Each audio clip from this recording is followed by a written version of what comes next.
दोस्तों कुछ साल पहले तक केटीएम सिर्फ एक बाइक नहीं बल्कि हर यंगस्टर का सपना थी। सड़क पर निकले नहीं कि लोग पलट कर देखते थे। इंस्टाग्राम पर फोटो डाली नहीं कि कमेंट्स की बारिश शुरू हो जाती थी। आवाज से ही लोग पहचान लेते थे, भाई केटीएम आ रही है। परफॉर्मेंस, स्टाइल और थ्रिल तीनों का ऐसा कॉम्बो किसी और बाइक में नहीं था। लेकिन आज वही केटीएम धीरे धीरे भीड़ से गायब होती जा रही है। शोरूम्स में सन्नाटा है, कई डीलरशिप्स बंद हो चुकी हैं और जो बाइक कभी वेटिंग लिस्ट में मिलती थी आज उसे बेचने के लिए बायर्स तक नहीं मिल रहे हैं। और तो और लोगों ने तो इस बाइक पर छपरियों की बाइक का टैग लगा दिया है। अब सवाल ये है कि जिस बाइक ने एक टाइम पर पूरे इंडिया की यूथ को दीवाना बना दिया था वो आज ऐसी हालत में क्यों पहुंच गई? आखिर क्या है केटीएम के डाउनफॉल की वजह? और हाँ, केटीएम के पास क्या कोई ऐसा सीक्रेट वेपन है जिसको यूज करके कंपनी अब भी एक दमदार वापसी कर सकती है? चलिए हम पूरी स्टोरी को डिटेल में जानते हैं। केटीएम, जिससे जुड़ा है हर इंडियन यंगस्टर का एक इमोशनल कनेक्शन। लेकिन क्या आप जानते हैं ये बाइक इंडिया की नहीं बल्कि यूरोप के एक छोटे से देश ऑस्ट्रिया की पैदाइश है। साल था 1934 का जब हंस ट्रंकेनपोज नाम के एक इंजीनियर ने छोटी सी रिपेयरिंग वर्कशॉप शुरू की थी। यहीं से जन्म हुआ केटीएम यानी क्रोनरिप ट्रंकेनपोज मेटिगोफेन की। शुरुआत में केटीएम रगड़ स्टाइल यानी मजबूत और उबड़ खाबड़ रास्तों पर चलने वाली मोटरसाइकिल्स बनाती थी। लेकिन 1990s आते आते केटीएम ने खुद को एक नए अवतार में ढाल लिया। अब ये सिर्फ रगड़ नहीं बल्कि बन चुकी थी स्पीड, परफॉर्मेंस और बोल्ड स्टाइल की पहचान। पर अब सवाल ये है कि केटीएम इंडिया कैसे पहुंची? तो दोस्तों इस कहानी की शुरुआत होती है साल 2007 से, जब भारत की एक जानी मानी two wheeler company Bajaj auto ने केटीएम में करीब 14.5% स्टेक खरीद लिए।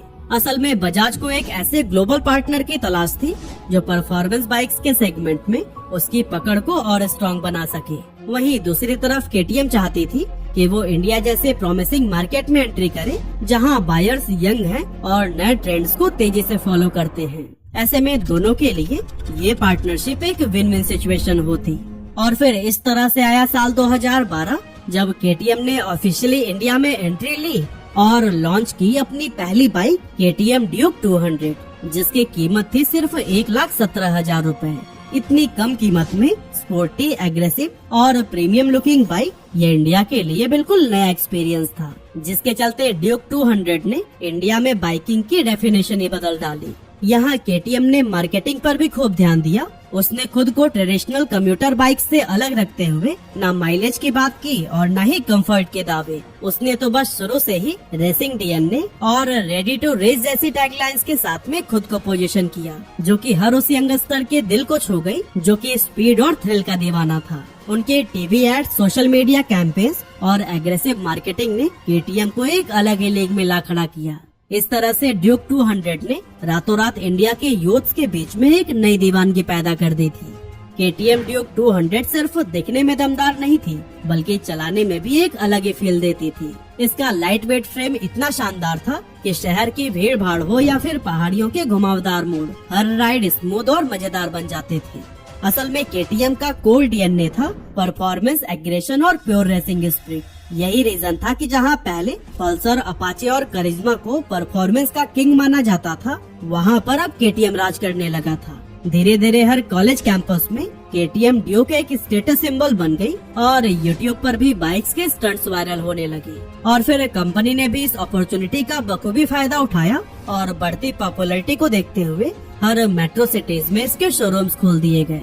ड्यूक 200 की धमाकेदार सफलता के बाद साल 2014 में कंपनी ने ड्यूक 390 लॉन्च की, जिसकी कीमत थी 2,05,000 रूपए। और फिर इसने भी मार्केट में परफॉर्मेंस और वैल्यू का नया बेंचमार्क सेट कर दिया। इस बाइक का 390 सीसी का लिक्विड कूल इंजन, 44 bhp की जबरदस्त पावर और स्लीपर क्लच जैसे फीचर्स पूरी इंडस्ट्री के लिए गेम चेंजर बन गए। इसके बाद कंपनी ने इंट्रोड्यूस की अपनी आइकॉनिक आरसी सीरीज, जो दिखने में भी एग्रेसिव थी और चलाने में भी देती थी प्योर रेसिंग वाली फील। असल में केटीएम ने इंडिया में सिर्फ बाइक्स नहीं बेची बल्कि पहली बार इंडिया को इंटरनेशनल लेवल का परफॉर्मेंस बाइकिंग कल्चर दिया। पहाड़ों पर लॉन्ग राइड्स हो या फिर यूट्यूब पर बाइक रिव्यूज, हर जगह केटीएम की प्रेजेंस साफ नजर आने लगी। मतलब केटीएम सिर्फ एक मशीन नहीं बल्कि लाखों लोगों का सपना बन चुकी थी। लेकिन दोस्तों जितनी तेजी से इस कंपनी की बाइक सफल हुई थी, उतनी ही तेजी से बहुत सारे प्रॉब्लम्स भी सामने आने लगे और यहीं से अब KTM का डाउनफॉल सा शुरू हो गया। इनफैक्ट वो लोग जो KTM के सबसे बड़े फैन हुआ करते थे, वो भी अब इससे दूर भागने लगे थे। लेकिन ये सब एक दिन या फिर रातों रात नहीं हुआ, बल्कि ऐसा होने के पीछे बहुत सारी कमियां और गलतियां रही जो कि KTM की तरफ से की गई। और इसमें सबसे बड़ी गलती थी प्रैक्टिकलिटी की कमी। यानी अगर आप एक ऐसी बाइक चाहते हैं जो लंबी राइडिंग के साथ साथ डेली लाइफ की जरूरतों में भी काम आए, तो KTM इसमें बिल्कुल फिट नहीं बैठती थी, क्योंकि उसके पावरफुल इंजन ट्रैफिक में फंसते ही बहुत जल्दी ओवरहीट होने लगते थे, जिससे शहर में राइडिंग बहुत अनकंफर्टेबल हो जाती थी। यहाँ तक कि कई बार तो साइड पैनल्स भी इतने गर्म हो जाते थे कि पैर रखने में भी दिक्कत होने लगती। सिर्फ इतना ही नहीं, सस्पेंशन भी इतना हार्ड था जो खराब सड़कों पर चलाते टाइम बॉडी को थका देता था। इसके अलावा राइडर को आगे झुक कर राइड करनी पड़ती थी, जो कि शॉर्ट राइड के लिए तो ठीक था, लेकिन डेली यूज के लिए बिल्कुल भी नहीं। ऊपर से इसकी पतली और हार्ड सीट की वजह से थोड़ी देर में ही लोगों को कमर दर्द की प्रॉब्लम होने लगती थी। इसके अलावा KTM के साथ माइलेज की भी बड़ी परेशानी थी, क्योंकि जहां इसी सेगमेंट में बाकी कंपनीज की बाइक 40 से 50 kmpl का माइलेज दे रही थी, वहीं KTM की बाइक 25 से 30 kmpl पर ही रुक गई थी। अब क्योंकि पेट्रोल दिन ब दिन महंगा होते जा रहा था, ऐसे में कम माइलेज मिडिल क्लास कस्टमर्स को परेशान करने लगा था। और दोस्तों प्रॉब्लम्स यही नहीं रुकी, बल्कि समय के साथ KTM की कीमतें भी बहुत ज्यादा बढ़ गयी, क्योंकि जो ड्यूक 200 बाइक पहले 1,20,000 रूपए में मिलती थी, अब वो 2,30,000 रूपए के करीब पहुंच गई थी। ऊपर से सर्विसिंग, इंश्योरेंस और पार्ट्स भी महंगे हो गए थे, क्योंकि जहां एक नॉर्मल 200cc बाइक की बेसिक सर्विस 800 से 1,200 रूपए में हो जाती थी, वहीं KTM ड्यूक की बेसिक सर्विस 2,500 से 4,000 रूपए तक पहुंच गई थी। ऊपर से KTM के हाई परफॉर्मेंस इंजन में सिंथेटिक ऑयल लगता था, जो सिर्फ 1 लीटर ही 1,000 रूपए के ऊपर आता था। यानी हम कह सकते हैं कि KTM खरीदने के बाद से लोगों की एक्साइटमेंट बहुत ही जल्द रिग्रेट में बदल जाती थी, क्योंकि ये मेंटेनेंस मिडिल क्लास के लिए बहुत बड़ा बर्डन बन जाता था। इसी वजह से कई सारे राइडर्स जो पहले जोश जोश में KTM खरीद लेते थे, वो 6-7 महीनों के अंदर ही उसे बेचने की सोचने लगते थे। अब दोस्तों KTM एक प्रीमियम ब्रांड की तरह अपने प्रोडक्ट को हाई प्राइस पर बेच रही थी, लेकिन उस प्राइस के हिसाब से न सर्विस अच्छी थी, न रिलायबिलिटी और न ही कस्टमर सपोर्ट। हाँ, रॉयल एनफील्ड जैसे कंपनीज ने भी दाम बढ़ाए थे, पर उन्होंने साथ में अपनी सर्विस नेटवर्क, बाइक की मजबूती और कस्टमर लॉयल्टी को भी इम्प्रूव किया था। लेकिन KTM ने इन सभी चीजों पर कभी भी ध्यान नहीं दिया, जिस वजह से ये सिर्फ एक छोटे से ग्रुप तक सिमटता चला गया, जबकि बाकी कस्टमर तेजी से दूसरे ब्रांड की तरफ स्विच होने लगे। असल में शुरुआत में जब ड्यूक और RC सीरीज लॉन्च हुई थी, तो इन्हें यूरोपियन स्टैंडर्ड्स के हिसाब से बनाया गया था। लेकिन जैसे ही इंडिया में इनकी लोकल असेंबली और पार्ट्स बनने शुरू हुए, तो लोगों ने नोटिस किया कि इसकी क्वालिटी गिरती ही जा रही है। टैंक पैनल्स की फिटिंग जल्दी ढीली पड़ने लगी, फाइबर पार्ट्स कुछ ही महीनों में डल हो जाते और कुछ यूजर्स को तो 6 महीनों के अंदर पिन उखड़ने और बाइक से अजीबोगरीब आवाज आने जैसी प्रॉब्लम्स आने लगी। और सिर्फ क्वालिटी ही नहीं, मेंटेनेंस और सर्विसिंग ने तो अलग ही हेडेक दे दिया था। कस्टमर्स को बेसिक क्लच केबल जैसे छोटे छोटे पार्ट्स के लिए भी 10 से 15 दिन तक का इंतजार करना पड़ता था। और इन सभी परेशानियों की वजह से धीरे धीरे कस्टमर फ्रस्ट्रेशन खुलकर सामने आने लगा। YouTube videos, bike forum, Reddit और ऑनलाइन कम्युनिटीज पर कंप्लेन की भरमार होने लगी। लेकिन सबसे बड़ी दिक्कत तो ये थी कि KTM ने इन कंप्लेंट्स को कभी भी सीरियसली नहीं लिया। ऐसे में लॉयल्टी गिरती गई और KTM की ब्रांड इमेज भी खत्म होने लगी। और फिर इसका सीधा असर KTM की सेल्स पर भी पड़ा, क्योंकि मई 2023 में जहां कंपनी ने 5,115 बाइक्स बेची थी, वहीं मई 2024 में ये घटकर 4,525 यूनिट्स ही रह गई। यानी ईयरली बेसिस पर 11.53% तक की गिरावट। इस गिरावट का सबसे बड़ा असर तो तब देखने को मिला जब रिपीटेड बायर्स की भी संख्या घटने लगी, क्योंकि पहले जो राइडर ड्यूक 200 से शुरुआत करता था, वो कुछ ही सालों बाद ड्यूक 390 या फिर RC 390 खरीदने का सपना देखता था। लेकिन अब वही राइडर रॉयल एनफील्ड, यामाहा या फिर TVS जैसे दूसरे भरोसेमंद ब्रांड की तरफ शिफ्ट होने लगा है। और दोस्तों ये सिर्फ इंडिया की कहानी नहीं है। पिछले 10 सालों में KTM ने south east Asia, Latin America और यूरोप जैसे मार्केट में भी अपनी बाइक्स लॉन्च की थी, लेकिन वहाँ के भी राइडिंग कल्चर और लोकल जरूरतों को वो समझने में चूक गए। असल में KTM ने हर एक रीजन को एक जैसा ही प्रोडक्ट देने की कोशिश की, जबकि अलग अलग देशों के राइडर्स की अलग अलग नीड्स थी। जैसे कहीं भरोसेमंद और मजबूत बाइक चाहिए थी, तो कहीं ऐसी जो जेब पर भारी न पड़े। और फिर लोगों की उम्मीदों पर खरा न उतरने का नतीजा ये हुआ कि ग्लोबल लेवल पर भी लोगों का KTM से जुड़ाव धीरे धीरे कम होने लगा। और दोस्तों, इस सब के बीच दुनिया भर में इलेक्ट्रिक व्हीकल्स यानी कि EVs का भी दौर शुरू हो गया। भारत में रॉयल एनफील्ड, TVS और हीरो जैसी दिग्गज कंपनियां तेजी से इलेक्ट्रिक बाइक्स पर काम करने लगी। वहीं यूरोप और अमेरिका में भी KTM के कॉम्पिटिटर्स EV सेगमेंट में बड़ी बड़ी इन्वेस्टमेंट कर चुके थे। लेकिन KTM वो अब भी अपने पुराने पेट्रोल पावर DNA में ही उलझा रह गया। हाँ, उन्होंने भी कोशिश की थी, लेकिन उनकी पहली इलेक्ट्रिक बाइक E-Duke टेस्टिंग के फेज से ही बाहर नहीं निकल पाई। कुछ इस तरह से जिस ब्रांड को कभी फॉरवर्ड थिंकिंग और रेसिंग इनोवेशंस के लिए जाना जाता था, वो अब धीरे धीरे ओल्ड स्कूल और आउटडेटेड लगने लगा था। लेकिन दोस्तों, यहाँ कंपनी ने एक बहुत बड़ी गलती ये कर दी कि डिमांड में लगातार गिरावट आने के बावजूद उसने प्रोडक्शन में कोई कटौती नहीं की। यानी जब लोग कम बाइक्स खरीद रहे थे, तब भी फैक्ट्री के अंदर उतनी ही बाइक्स बनती रही जितना पहले बना करती थी। इससे इन्वेंट्री का बोझ बढ़ने लगा और कंपनी के खर्चे बेकाबू हो गए।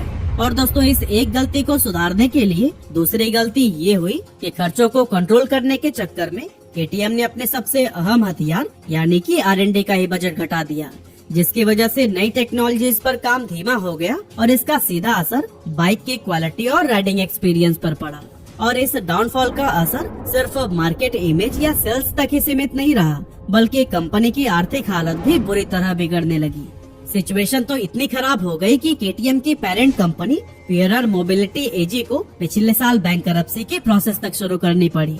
उस समय कंपनी पर लगभग 2 बिलियन यूरोज यानी करीब 19,000 करोड़ रुपए का भारी कर्जा चढ़ चुका था और इसके ऊपर करीब 2500 क्रेडिटर्स का भी दबाव था। इनमें bank of China, ICBC, Hewlett Packard bank और इसके अलावा भी कई सारे बड़े इंटरनेशनल बैंक शामिल थे, जिन्हें अपना पैसा वापस चाहिए था। लेकिन KTM के पास उतनी लिक्विडिटी ही नहीं थी।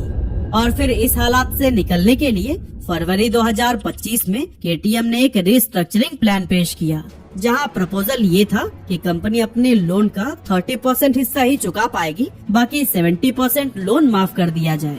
और दोस्तों, हैरानी की बात तो ये रही कि क्रेडिटर्स ने इस प्लान को एक्सेप्ट भी कर लिया। इसका मतलब यह हुआ कि 70% लोन माफ होने के बाद अब भी KTM को 5,200 करोड़ रुपए चुकाने हैं, वो भी 23 मई 2025 के अंदर।